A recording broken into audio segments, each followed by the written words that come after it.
Welcome, everyone. We'll go ahead and get started, and then just as other people join in. So my name is Carrie Lee. I'm the interim director of the Career Planning Development Center. So today we're just going to talk about LinkedIn effectively. So if you have questions at any point, feel free to add your questions into the chat. I will also leave a little bit of time at the end for any additional questions as well. So otherwise, we'll go ahead and get started.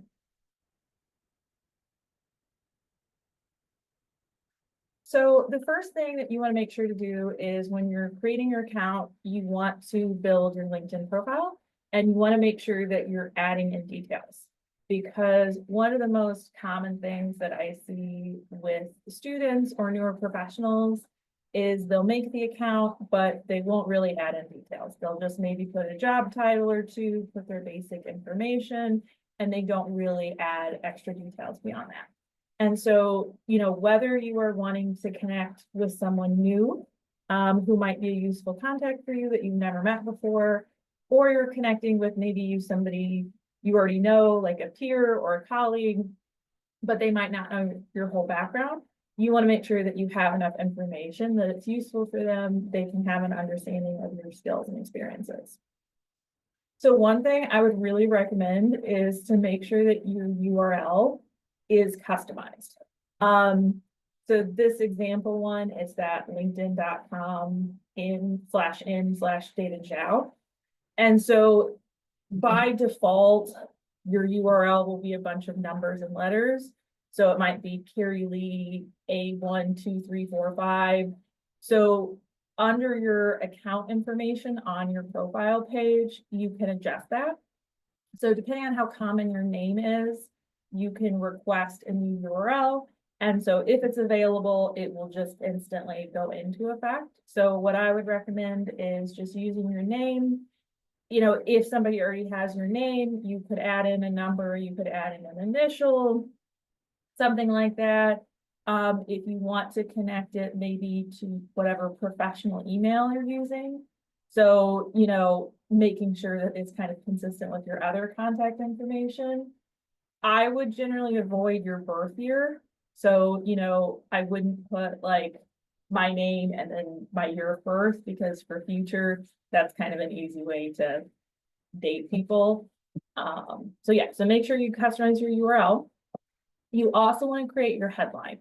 So that is the title under your name. So like on this example, it's an econ major and aspiring financial analyst. So by default, it will just choose your most current job. So if you have a current job listed, it will just use that title.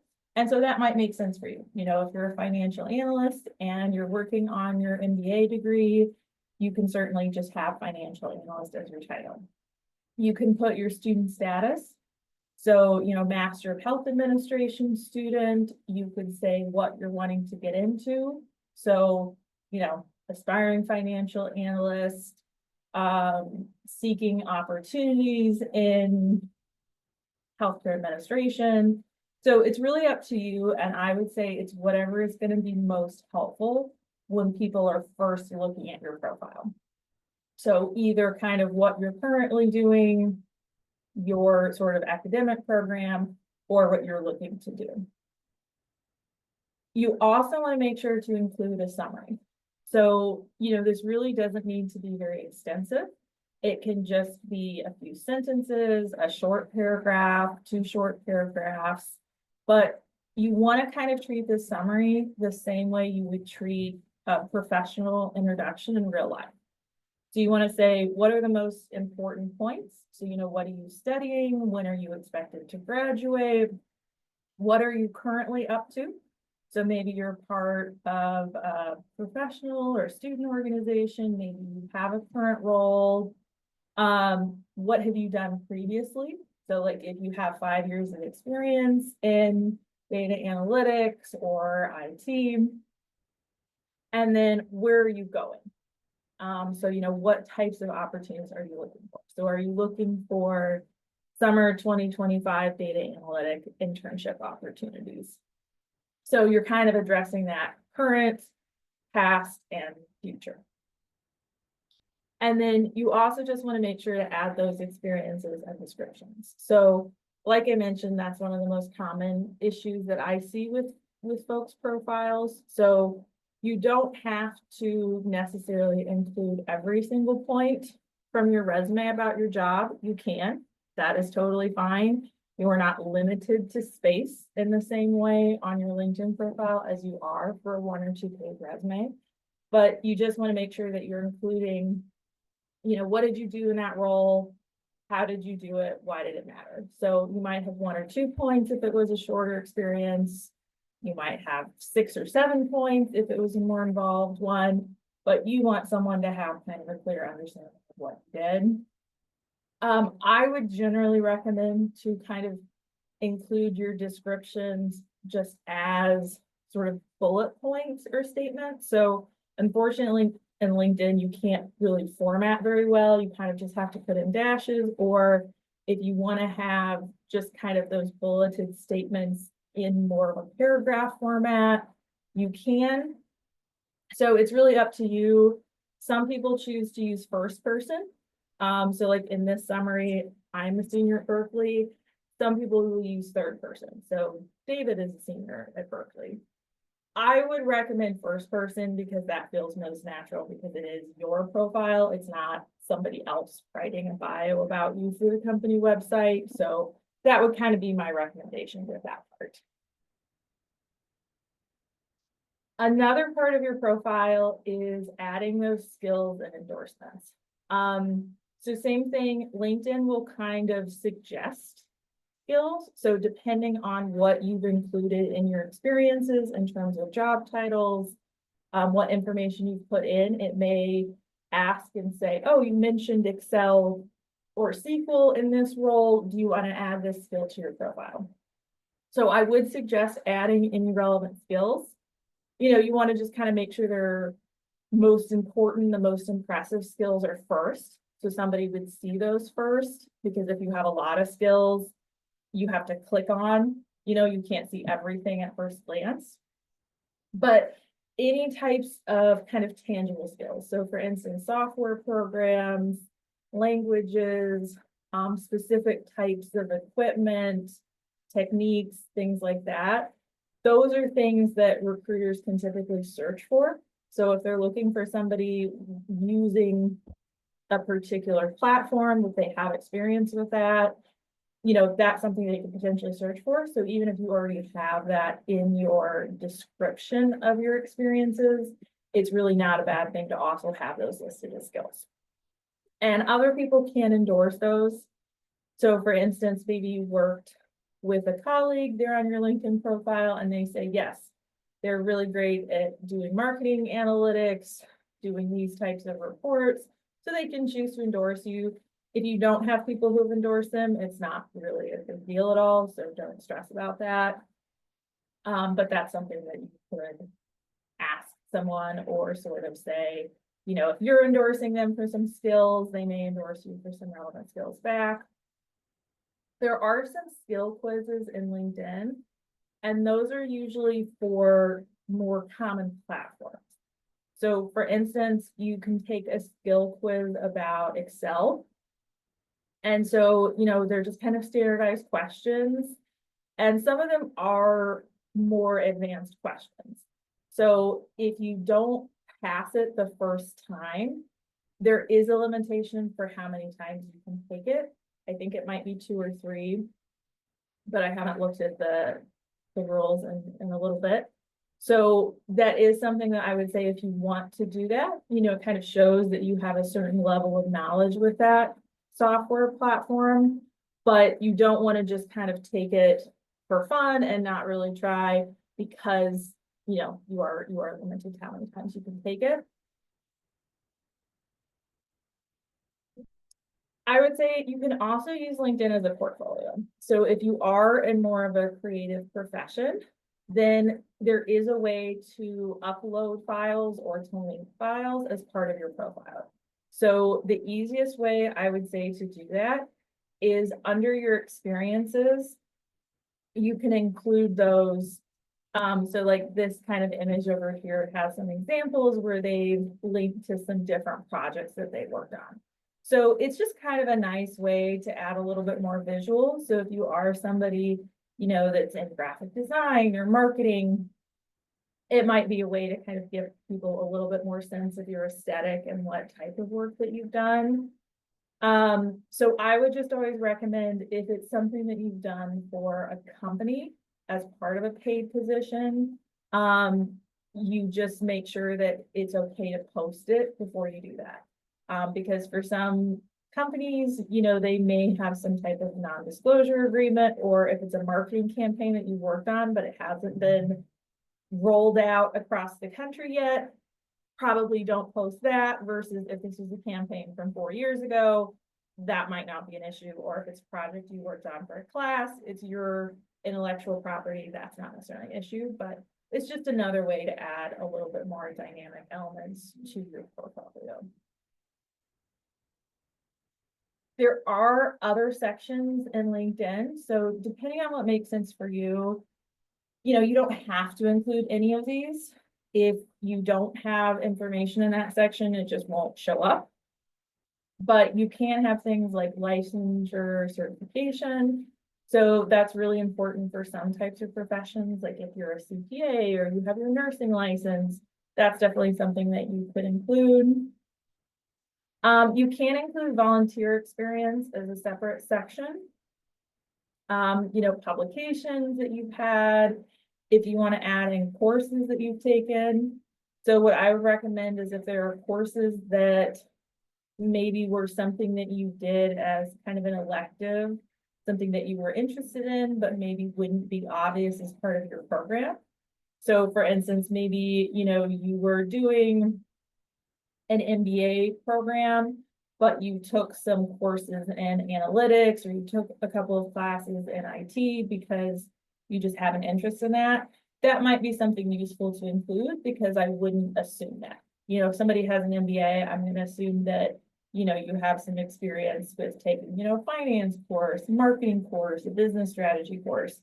So you can list those typical classes and that's fine, but usually I would say ones that are either most relevant to what you're currently applying for, or ones that, you know, maybe wouldn't be assumed, but would still be related to what you're looking at. Honors and awards. So for instance, if you've had scholarships, if you were recognized at work for being intern of the month, you know, if you won a recognition award, anything like that from Webster or from elsewhere, you could include, just with the organization, the title, when it was given to you. Same thing if you're involved in professional organizations, they may already have an account on LinkedIn, and so you can just include them, kind of link to those pages. Something extra that you can also include are recommendations. So kind of with the skill endorsements, it's not something you have to have. No one is gonna make any negative assumptions about you because you don't have a recommendation on your profile, but it's just an extra thing that you can add. So for instance, if you've had somebody who was a supervisor at a job, at an internship, colleagues that you work directly with, people who, you know, maybe mentored you in some way, those are the types of people that you want to include. Not that it's wrong, but it's not if it's maybe more just something like, you know, a friend or somebody you worked on a class project with once, that's probably not quite as meaningful. So if you are going to ask somebody for a recommendation, you know, I would generally offer to write them one, just as kind of a polite thing to do. So they might be a little bit more willing to do that kind of as a reciprocal arrangement. If they say no, or they ignore your request, that's okay. Sometimes it's just another thing that takes time and people are busy. And these are really very short. So this is not as long as a letter of recommendation would be, that's a page long. You know, this is going to be about a paragraph of information that you can include, but it's just another way to show that you kind of have had some positive interactions, people sharing about their personal experience with you in an academic or a professional setting. Obviously, one of the main reasons that people use LinkedIn is to connect with other professionals. So if you have a newer account on LinkedIn, I would start with identifying your existing contacts. So, they don't all necessarily have to be in your field. So for instance, maybe you have some, family friends, people like that you want to include. So even if they're not in your direct area, it does mean they can be useful. For instance, I have a really good friend from college who was a chemistry major. Obviously, that has nothing to do with my line of work, but he ended up being a professor. So he teaches at a university doing chemistry courses for undergrad students. So if I was ever interested in saying, oh, what's your experience like at that university? Learning more about that, that could still be helpful, even though, we aren't necessarily in the same field. So start with kind of existing contacts to build up, because once you start looking for new connections, it's going to be helpful if you have a few connections already. Because if somebody reaches out to you and they only have 5 connections, people might be a little bit more suspicious, or if your profile isn't as well filled out. So that's what I would recommend. Make sure your profile filled out, maybe you already have kind of 20 or 30 connections before you start connecting with people you've never met before. The LinkedIn alumni tool is a really good resource, so I can show you what that looks like. And when you are reaching out to people, I would always recommend that you personalize your message. So on that kind of main page, if somebody pops up as a suggestion and you click connect, it will just automatically send the standard request to them. If you actually go to the person's profile, so you click on their name, you go to Stacy Smith's profile, and then you click connect, it will give you an option to add a note and to personalize your message. So it's pretty brief. It's not very long, but that's a really good way just to be more clear about why you're wanting to connect with someone, which is particularly important if you don't know them very well or you haven't met them before. And you always just want to make sure to, communicate clearly, use formal language. So don't use a lot of abbreviations, slang, acronyms, things like that. So I will show you all the LinkedIn alumni tool in just a minute. But first, I just wanted to include more about the message. So when you are connecting with people, you want to mention who you are. So, I'm a senior finance major at Webster University. Why are you contacting this person? So, I see that you're working as a financial advisor at Edward Jones. I'm really interested in learning more about this career path. I see that you're also a Webster alumni. Would you be willing to talk to me about your advice for getting into this industry? Something like that. So all of those things are just going to help make them be more likely to respond to you. So, if you have something in common, like both being Webster students or alumni, if maybe somebody referred you, so, it's a family friend, and that would be another way to say, oh, so-and-so, suggested that I reach out to you to learn more about this topic. So those are things that are just going to be helpful. You don't have to have a super detailed meeting request. So you don't need to say, can you meet with me at 2 p.m. on Wednesday? I would just leave it a little bit more open to say, would you be open to, meeting with me in the, near future, the next couple of weeks, and then see what they say. So then if they are willing to do that, then you can kind of give them your more detailed schedule, but you don't need to do that on that very first request. So this would be an example request. So, they're mentioning their degree, that they found them through the, alumni association information, learning more about their career path. And so LinkedIn does limit this box. So this is about the length. You know, it's just a short paragraph, so you do have to be careful about your word choice, because if you're super wordy, you're not gonna have the space to include all of the relevant information. So it's okay to be concise, but just kind of treat it the way you would like a professional email. So we'll go ahead and show you all the alumni tool. Let me just pull that up.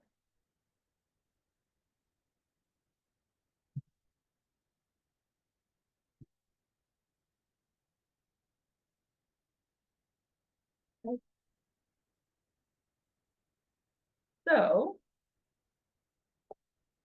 if you all can see this, when you go on LinkedIn, if you just search for Webster University, they have a page. So most universities have a page. So maybe if you're considering, you know, another university for graduate school, or you already went somewhere else for your bachelor's degree, they probably also have an account. And so on this tab here, it says alumni. So if you click on this, what this does is it just pulls in everyone who has Webster degree listed under their education section. So it's not necessarily an official verification, but you wouldn't think most people are going to be lying about getting a degree they don't have. So on this tab here, you can use particular keywords. You can limit the dates. So maybe you only want to talk to people who have been in their careers for more than 5 years, because if they're a new grad, they might not have as much perspective to share. So if you scroll down, you can see here are the most common places that people work. So like we have a lot of alumni who work in the military, the government, you know, healthcare companies, some other companies in the area. And then you can just click any particular filter to break that down. So if you want to look at alumni who are just in the St. Louis area, that will change, you know, this list of employers. If you scroll over to these other areas, you can see what they studied. So, you know, what are psychology majors up to? And then you can just kind of continue drilling down as much as you want to, or if you want to put any particular keyword. And then as you scroll down, if you have connections in common, those people will show up first. So those are people that you can connect with. So you can either look through their profile. So even if you don't necessarily choose to connect with them, you can just look, see like, what have they done to get where they are right now? You know, what was their career progression? What did that look like? Or obviously if you want to connect with them. So instead of just clicking the connect button here, you know, I would click on her name to go to her profile and then connect from there to personalize that message. So that's what the LinkedIn alumni tool looks like. It is similar for companies. They just call it something different. So Deloitte is a very large, you know, company. So instead of calling it alumni, they call it people, but you can use the same tool there. So for instance, if Webster is not one of the sort of top couple of universities, you can click add and then just add that as a filter. So you can put Webster University, and then here are these 104 people who currently have listed that they are in a role at Deloitte. That's the current opportunity on their profile, and then you can click through. So it's just a really good way to find people, especially if you're looking for connections, looking for folks in a particular industry. So I'll go back to my PowerPoint now.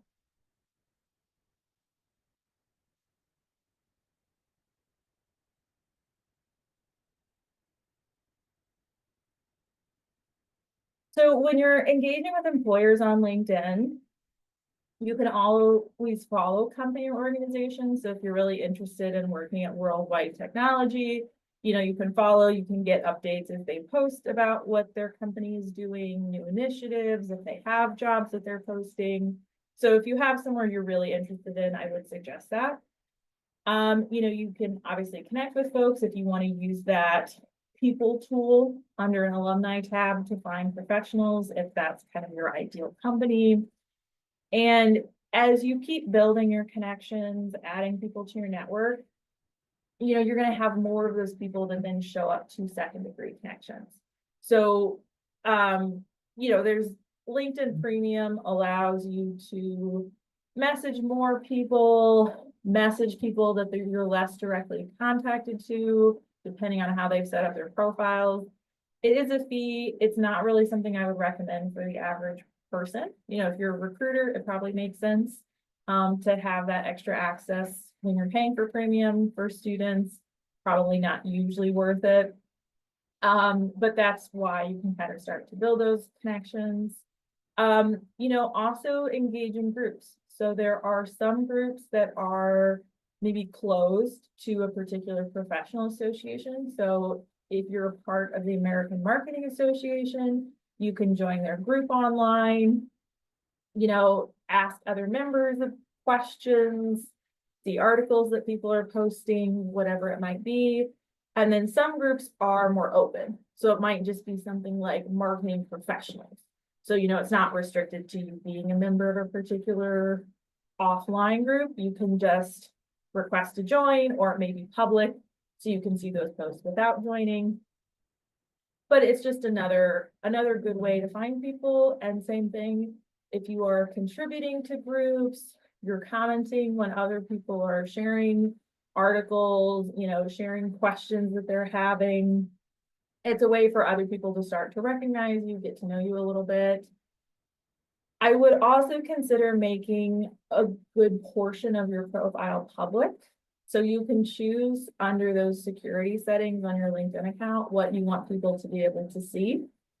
But if people, are logged into LinkedIn, I would recommend making at least some of those main pieces public. So for instance, things like, your kind of main headline, your summary, your key experience, because if someone is looking like a recruiter at your profile, you want them to be able to see enough to know, are they interested in connecting with you or not? So depending on how comfortable you are, it doesn't mean you have to make every single piece of your profile public, but I would say those key parts, it would benefit you. And you can choose, if you want to make it so people have to log into their LinkedIn account to see your profile, or if anyone could see it, if they Googled your name, they can look at your profile publicly. That's really up to you, but you just want to take a look at those settings, see what feels comfortable.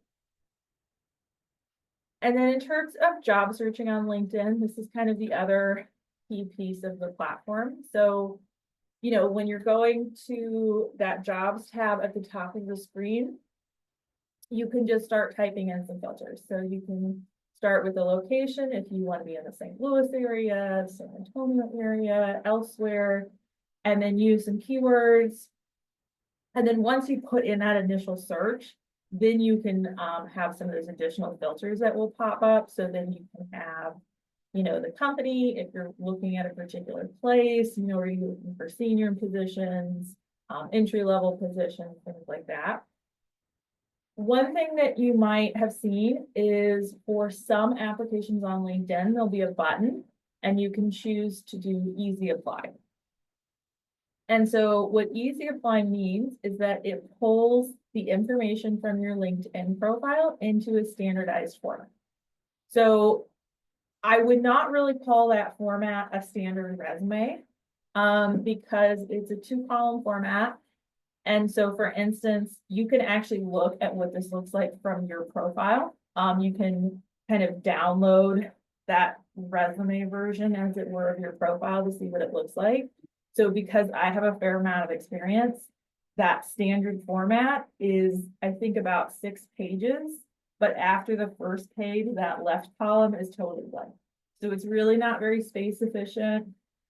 The sections appear in the way that they are on LinkedIn. So if the education is at the bottom and that's your most relevant information, that's going to show up on page 6, So that's what I would recommend. Is it's not wrong to do that easy apply, but I would always encourage you to actually apply with your resume, because you probably worked hard on it.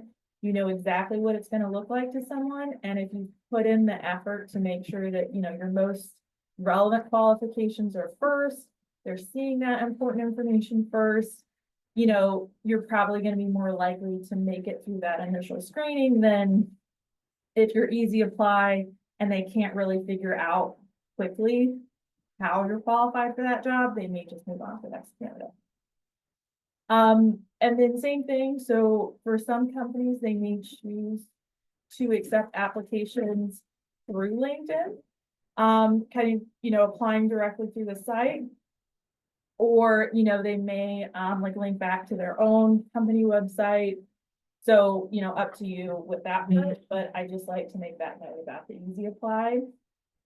And then you can also save jobs for later. So if you just want to kind of click through things that seem interesting to come back to and read in more depth later, then you can find those again under that My Items part of your profile. So then you can find those later. And then another resource is LinkedIn Learning. So Webster actually pays for a subscription for any current student or staff or faculty. So if you go to that LinkedIn Learning, there is also a link from your connections portal. It's under the technology links. And so it is something that otherwise you would have to pay for. So while you're a student, you might as well use this. It's kind of a professional YouTube. So there are just these courses for particular fields, for particular, you know, software programs, skills that you want to work on. So a lot of them are kind of video courses, and so they're just in little chunks. So you can watch one part of a chunk. You know, you can watch 10 minutes of an hour-long course if you want to. You can watch the entire course. Some of them may include a little quiz or knowledge check. And if you complete a course and you do any kind of those knowledge checks that are required, you can get a certificate and then you can choose to add it to your profile. So if you say, oh, you know, I did this project management foundations course on LinkedIn Learning, you could add that to your resume. You could add that to your LinkedIn Learning or your LinkedIn profile to show that you just are doing some extra professional development.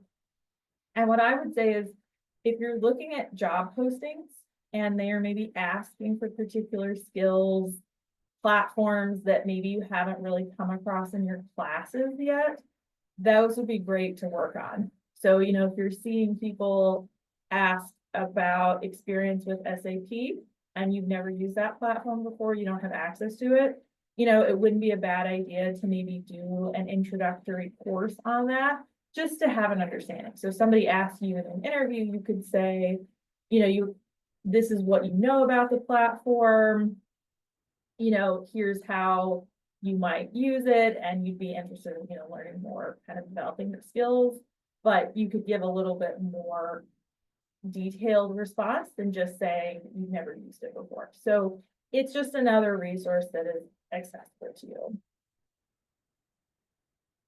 And then we have some other guides, just in terms of kind of, you know, like, what should you include on your profile? You know, LinkedIn has those help articles about how to apply on LinkedIn. So you haven't applied to jobs on there before and you're a little bit confused about some of those processes. And so we'll send this information out to you all after the event is over. Just so if you want to click through, review anything, you can. And then this is just information about our office. So we're located in St. Louis. So we're in the same building as Academic Advising. We're right next to the parking garage if you haven't been over here before. So all of our events we post on Handshake. So, you know, we have some additional interview event coming up in the next month. So if you want to learn more about interviewing, you can join that workshop. We're also doing another workshop about job and internship searching. So we do things every semester. You can check out and see what we have. There are also employer-centered events, so ones that we don't necessarily manage, but other companies are doing. So if Deloitte is hosting a session about, you know, career paths at their company, things like that, you can always join those. So if you all have any questions, you are welcome to put those in the chat, or you can unmute and ask anything.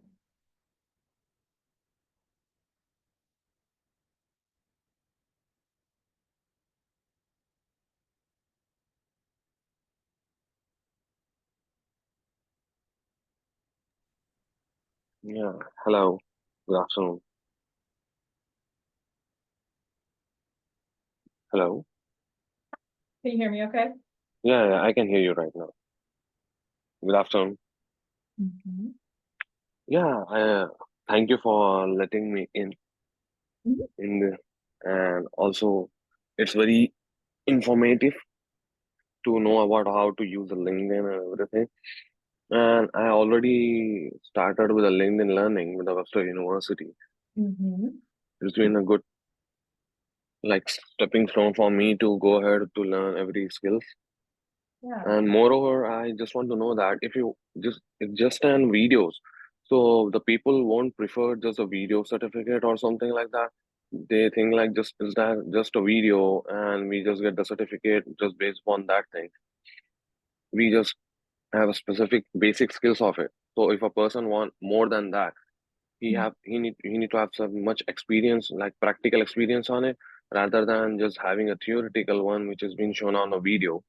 Mhm. People prefer that thing. So, is there any like opportunity or any services provided for the students to have a hand-on experience on this thing, or communicate with the professor, or try to have someone in your class or something, so we can have a hand-on experience to get it more into it and add that to the LinkedIn, and that will surplus our profile as well as.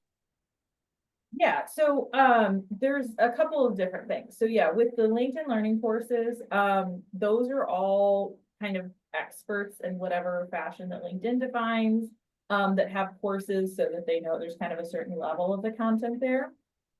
And then what I would say is, yeah, if you're wanting to kind of put those into practice more and have that more of that hands-on learning, those are definitely things that you could talk to your professors about. So for instance, if you said, hey, I did this LinkedIn learning course about this platform. I wasn't sure, do you know if this is something that I could get access through? Because there are certain, platforms that students can access through Webster, some that you have to, pay for and do on your own. But yeah, I think a faculty member would be a good first step for that, or if you ask them and say, hey, this was really useful, I really want to learn more about this, do you have suggestions for other resources to learn about this topic? That's probably something that they can refer you to. And there are some more kind of intensive certifications. So for instance, for folks who are in project management, like the Yeah, project management professional, the PMP is a very well-recognized certification, and that requires yes, hands-on experience, right? So you might have taken kind of, here's an overview, here's things to keep yeah, in yeah. mind. So yeah, there are those kind of other industry certifications that I would say would be elsewhere. But that might be a next step, or like if you're asking a faculty member if they would recommend other kind of more involved certification in your field. So some you may have to have work experience for already, some you don't necessarily have to. Um, and then, the other thing is, just kind of doing projects. The other thing is sometimes you can get access to certain services through like the library. So either the Webster Library or where you live. So for instance, if you're in St. Louis County, Yeah. like I know the St. Louis County Library also has access to LinkedIn Learning. They have access to some other services, so that would be another place you could check for.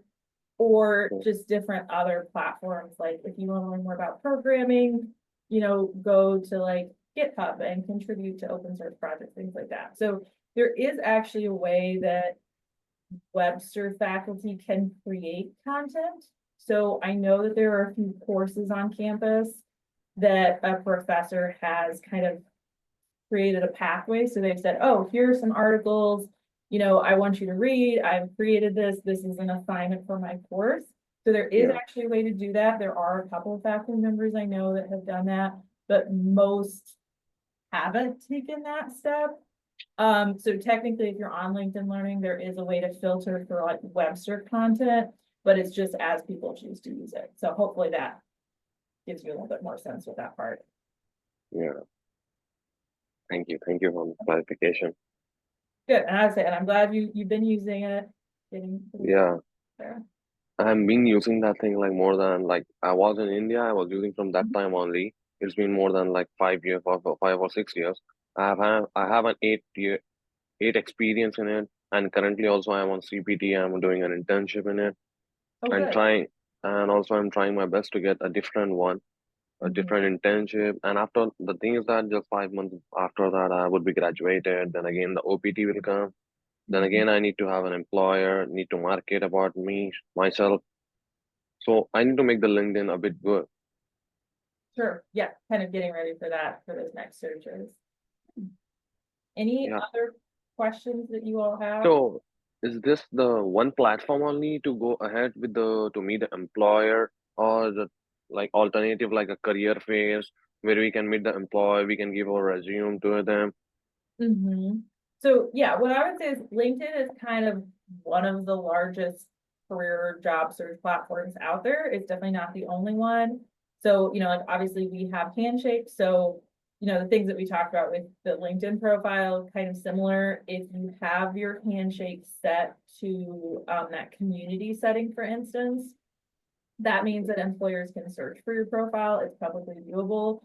So same thing, if you have some of those technical skills listed in your skills section, they can filter by that, they can filter by your degree program, some other things. So yes, people can find you on Handshake. And then other platforms, it kind of just depends. So same thing, places like Indeed or Glassdoor, those other types of job boards. There are sometimes settings where you can choose to have your like resume or profile public. I would just kind of be mindful about that because, you know, for something like Handshake, there is a little bit of vetting that happens for those employers. You've opted in to make your profile public. I know Yeah. that there are some folks like on Indeed that have made their profile public, that have like their resume and their phone number, and then they start getting a bunch of like junk phone calls. So that's the one thing I would say sometimes with those other platforms is when you have like your personal email, your personal phone number, sometimes that is maybe stuff that you don't always want out there to everybody. Versus, if people are kind of sending you junk messages to your LinkedIn, you can just delete that, but you're not getting a bunch of phone calls. So yeah, there are some other places out there. Yeah. Okay.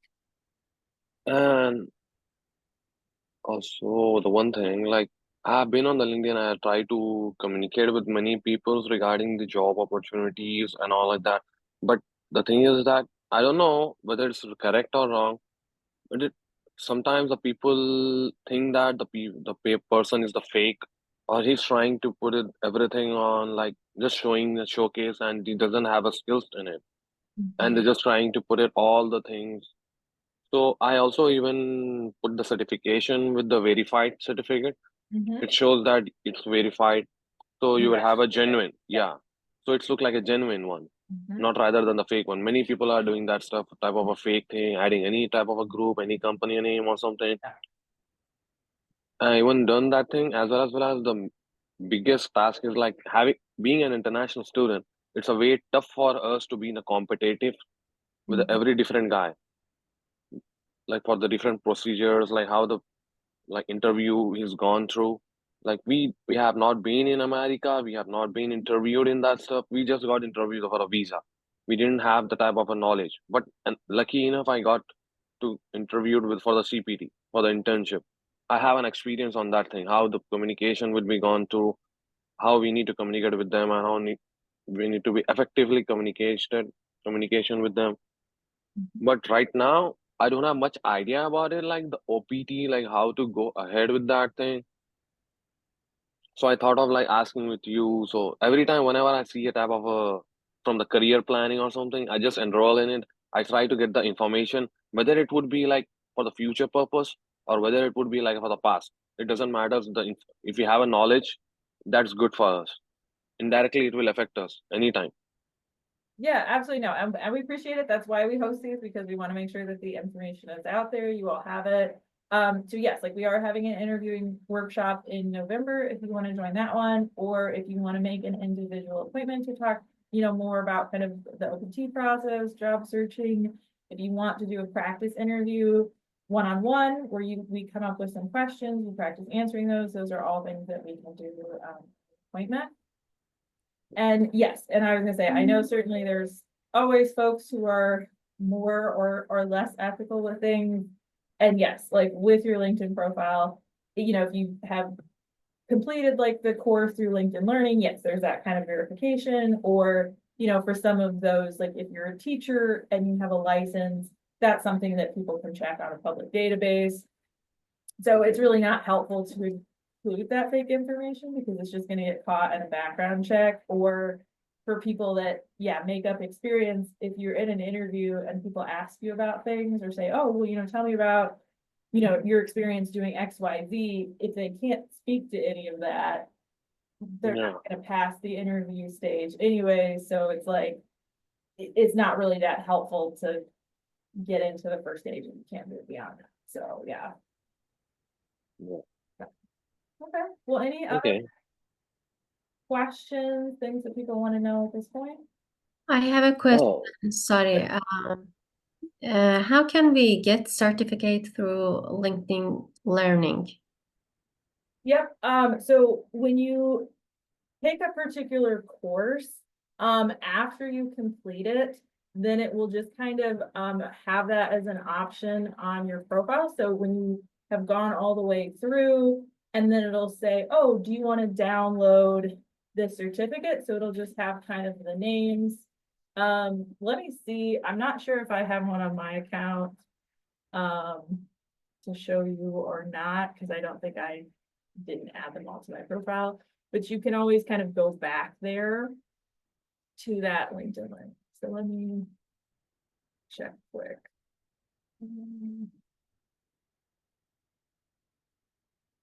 Yeah, so when you go through the LinkedIn Learning part,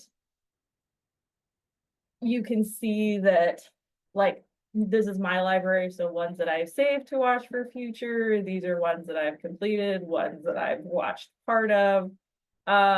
So if you kind of go through that history or that content, you should be able to then go through and see the certificate. So yeah, you can choose to add it to your profile or you can just download it.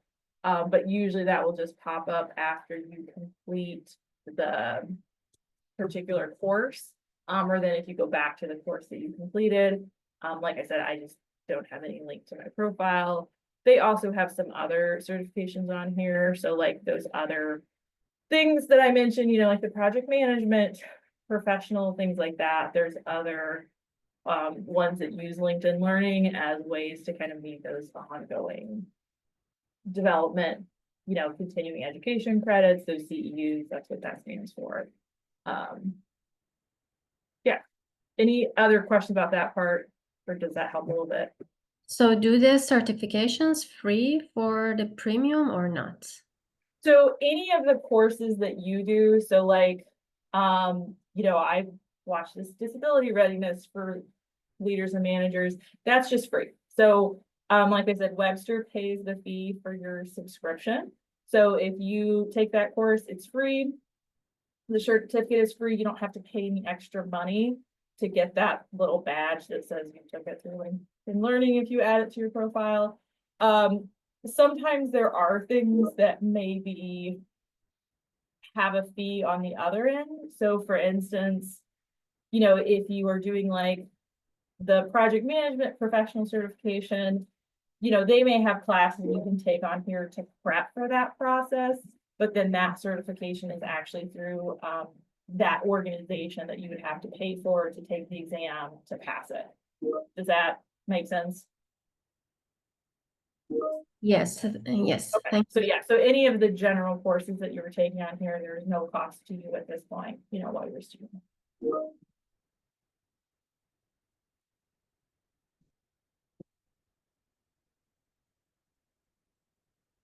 Anything else?